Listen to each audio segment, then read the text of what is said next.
overall a pretty comfortable day in terms of temperatures, right? Maybe a bit breezy, but those temperatures that came with that breeze, yeah, very much like fall, kind of getting closer to what we normally should be feeling at this time of year. Temperatures right around the low 60s here for most everyone today. We've been on a bit of a roller coaster, right? Look at this. Just about 72 hours ago, we saw temperatures peaking right around 80 degrees. Now we've dropped down to 62, and I've got even cooler days ahead in the forecast. I mean, I'm talking 50s here. Look at your Tuesday, 55 that forecast high. Same with your Wednesday, 58. Tomorrow will warm up a little bit thanks to a southwest breeze, but notice that breezy icon we're seeing on Tuesday. We could be seeing some real strong winds that are going to bring in that real cool air that we're going to be feeling. Look at the radar. You're not going to see a whole lot going on tonight, really, for the next maybe couple days. Maybe some partly cloudy conditions, but that's really all we're going to get. We have a typical setup that would maybe bring us some showers, but we're lacking one key ingredient here as we get into your Monday and your Tuesday. That's going to be a lot of moisture. So as these boundaries roll through, we'll see the temperature swings that we typically see with them, but not a whole lot in terms of rainfall. And with temperature swings, you know what we get?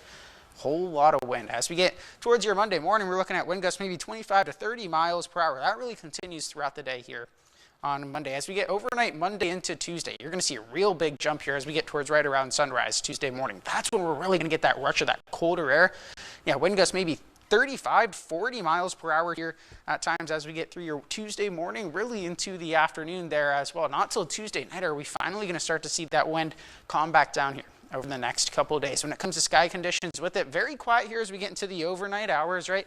A little bit of cloud cover maybe trying to creep through tomorrow, right around maybe midday into the afternoon. And then look at this. There's those showers I was talking about, right? But it's really not a whole lot. And again, it's very dry air. So I think it's going to be hard for these to materialize. Yeah, I put a 20% chance in there, but not really too confident in those showers reaching the ground. You're going to see the same situation here as we get into your Tuesday. Maybe some spotty shower activity, but the air is going to be so dry with that strong northwest wind coming in from the north. I don't think a whole lot's going to happen there. 55 will be your forecast high. There's Wednesday, another cool day, 58 degrees. It's been a while since we've seen back-to-back 50-degree days, yeah, but mostly sunny skies with that 58 on Wednesday. Look at the winds, though. Stark difference, almost a 15-mile-per-hour difference from your Tuesday into your Wednesday in terms of those wind speeds. Much even slower on your Thursday, a little bit warmer and very quiet skies. But now this is something crazy.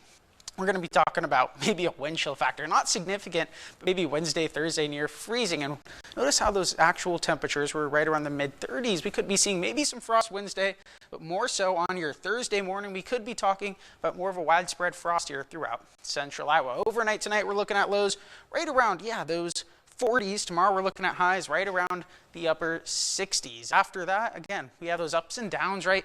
Tuesday is looking to be the coolest day of the forecast. We kind of trend a little bit higher and then stay that way, right around that 60-degree mark in that extended forecast. Very dry in the week ahead.